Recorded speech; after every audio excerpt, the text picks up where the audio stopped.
Michel Chantegrel, merci d'être avec nous. Vous êtes Merci à vous.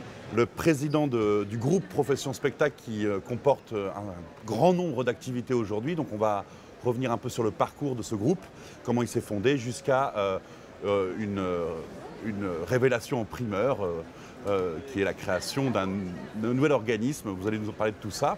Donc première question, comment est né le groupe Profession Spectacle et quelle a été la première intuition que vous avez eue et comment elle s'est développée? Alors, le groupe Profession Spectacle, c'est une longue histoire de 22 ans où on a commencé. En fait, j'ai été pendant 25 ans magicien professionnel et j'avais des difficultés pour avoir une feuille de paye. Donc, j'ai commencé à créer une première association pour me salarier. Et puis après, j'ai fait ça pour un copain, après pour une mairie. Donc, je me suis rendu compte qu'il y avait un vrai souci. Et donc, la réflexion m'a amené à créer le chèque intermittent, qui, 22 ans après, traite des volumes importants de paye du spectacle. Et voilà, ça c'était la première intuition, c'était le besoin. Donc c'est une intuition un peu bizarre, mais c'était le besoin. Mais là, à cette époque-là, on est en quelle année? On est en 1996. Donc le Guzo n'existe pas? Le Guzo n'existe pas. Le Guzo a démarré 3 ans après, sur un modèle qui ressemble fort au chèque intermittent. Et voilà, le Guzo vit sa vie, moi je vis la mienne, tout va bien. On a créé après le chèque permanent pour gérer les permanents du spectacle. Et puis le chèque emploi spectacle pour gérer une surcouche du Guzo qui améliore la relation, qui donne des services en plus pour les artistes et les non-professionnels, les employeurs non-professionnels. Et puis on a créé le chèque compta parce qu'on s'est aperçu que nos structures avaient des problèmes de comptabilité. Donc, ça c'est plus récent, non? C'est tout récent, c'est depuis 2017, début 2017. Donc c'est la dernière création de services qu'on ait faite. Et puis on a créé un magazine qui s'appelle Profession Spectacle. J'en sais quelque chose. Oui, ouais, et vous en savez quelque chose. Un magazine qui marche très bien. Parce que nous avons plus de 70 000 connexions par mois. Et une vraie écoute, des retours très intéressants de la part des professionnels. Alors c'est pas un magazine culturel, je le dis c'est un magazine qui s'intéresse au métier du spectacle et à la culture en général. Voilà.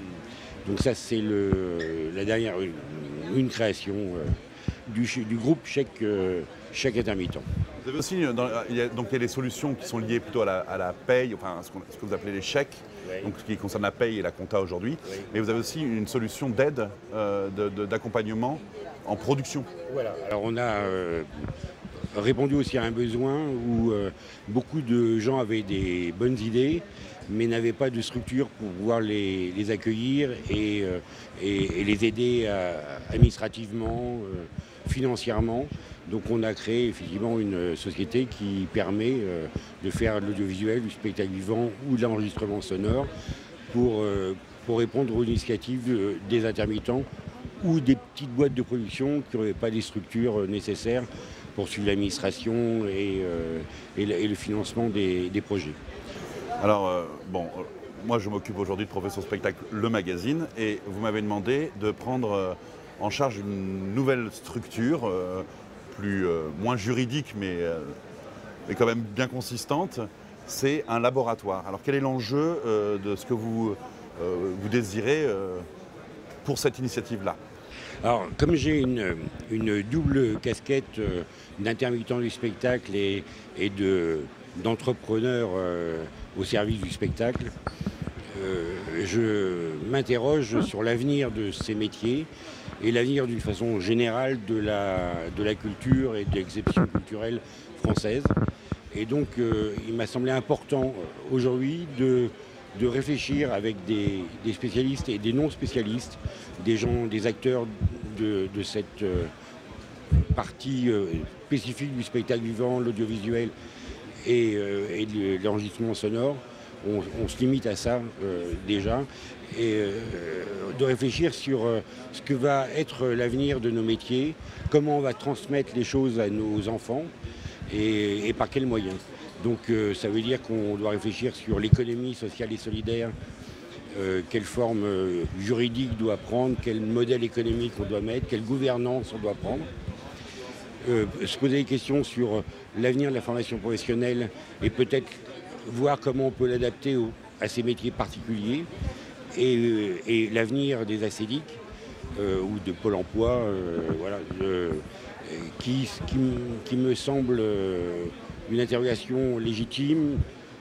Il y a des gens qui sont pour, des gens qui sont contre. C'est partie de notre richesse. Alors, parlons pas de statut. Le statut d'intermittent, c'est un statut de chômeur professionnel. Donc c'est pas un, oui, c'est un régime, mais c'est pas un statut, vous avez raison, de chômeur professionnel. Donc moi je préfère être professionnel du spectacle que chômeur professionnel. Donc je pense qu'il y a une réflexion à mener dans ce sens-là pour pouvoir être sûr que le métier a pris en main cette partie spécifique pour pouvoir continuer à faire son travail de transmetteur. Parce que nous sommes que deux. Moi, je considère que les intermittents du spectacle sont un moyen et pas une finalité. Voilà. Mais donc ça, c'est pour les ACEDIC. Mais on peut imaginer la réforme des formations professionnelles. On peut imaginer un centre national du théâtre ou du spectacle. On peut imaginer beaucoup de choses pour pouvoir faire quelque chose de pérenne. Dans le lab, donc, il y a 3 pôles qui ont été définis. Les arts, pour la partie artistique, création artistique. Les droits culturels pour une sorte de vision politique qui prenne en compte tout le monde. Donc ça, c'est une dimension, on va revenir aussi. Et puis, l'économie sociale et solidaire comme un outil très spécifique d'une organisation professionnelle à venir. Dans cette partie des droits culturels, il y a cette idée que chaque personne est une culture, chaque personne peut apporter quelque chose à la réflexion commune. Dans le cadre du laboratoire, il y a un comité qu'on a appelé un comité scientifique, mais surtout un conseil pour nous aider dans la réflexion avec leur expertise. Mais le travail des commissions, lui, est adressé à tout le monde. C'est-à-dire que vous invitez toute personnalité qui a envie de dire quelque chose, partager une expérience, etc., à nourrir la réflexion. Oui, mais alors, quand vous dites personnalité, en fait, tout individu, je dirais. Oui, personnalité, personne humaine. Voilà, personne humaine, on est bien d'accord. Oui, je pense que chacun a quelque chose à dire et il y a suffisamment d'analyse et de besoins individuels pour pouvoir essayer de rassembler tous et d'en faire une synthèse et d'arriver à voir ce qui sera le mieux pour la profession qui en est. C'est vrai que j'invite vraiment... j'allais dire le grand public, mais presque, à défendre et à participer à cette réflexion. Alors pour ça, on met des outils en place sur le net qui permet soit de recevoir notre travail si on ne veut pas intervenir, ou soit de participer à la réflexion à des rencontres concrètes, envoyer voilà. Un témoignage par écrit si on n'a pas envie de participer. Il y a tout à fait. Et ça nous paraît très intéressant et très important. Je pense qu'il faut qu'on arrête de réfléchir d'une façon intellectuelle et qu'intellectuelle au problème de l'économie sociale et solidaire et qu'il faut arriver à des choses concrètes qui vont très loin dans la réflexion et pas que dans quelle structure on va mettre en place pour faire partie de l'économie sociale et solidaire. Ça va au-delà de ça. Oui, l'économie sociale et solidaire, c'est pas simplement une forme juridique, quoi. Voilà, c'est pas une forme juridique. C'est une philosophie, on est plus dans la gouvernance que dans la structure juridique. En tout cas, je pense. Moi, je mettrais, mais tout le monde n'est pas d'accord parce qu'historiquement, c'est pas vrai. Je mettrais l'économie sociale et je m'arrêterai là. Alors historiquement, on va rajouter solidaire, mais parce que dans le social, c'est la société, c'est l'ensemble. Et pour moi, tout naturellement, c'est la solidarité dedans. Voilà. Donc, ce sera un des enjeux de nos travaux aussi, de voir comment on agence tout ça tout à fait. Concrètement. Voilà. Et sans s'attacher à une histoire qui bloque aussi un peu la réflexion, parce que qui met une certaine idéologie en place, qui a, je pense, pas lieu. L'enjeu est plus important que des problèmes d'idées. Voilà. Vous m'avez confié la responsabilité d'une éventuelle publication finale dans laquelle Et ça, c'est votre demande spécifique. Autant vous me laissez une liberté sur comment on va mener les travaux de commission. Mais vous m'avez dit, voilà, il faut le travail de la commission qui fasse des vraies propositions, une vraie réflexion, mais aussi des vraies propositions. Vous m'avez dit, on publiera aussi les communications de tous ceux qui sont d'accord ou pas, avec des témoignages. Donc ce sera en deux parties ces publications. La partie du travail de la commission qui a respecté en tant que telle, mais aussi parce que personne n'a la vérité absolue sur ces questions-là. Vous voulez publier un certain nombre de communications qu'elles émanent du comité scientifique parce qu'ils veulent apporter une expertise sur un point particulier sur lequel ils sont plus ou moins d'accord, ils trouvent que ça ne respecte pas tel ou tel enjeu, mais aussi de témoignages, de dire, ben voilà, des personnes peuvent nous envoyer une expérience concrète qui nous semble intéressante à partager parce qu'elle peut nourrir des initiatives locales dans d'autres endroits.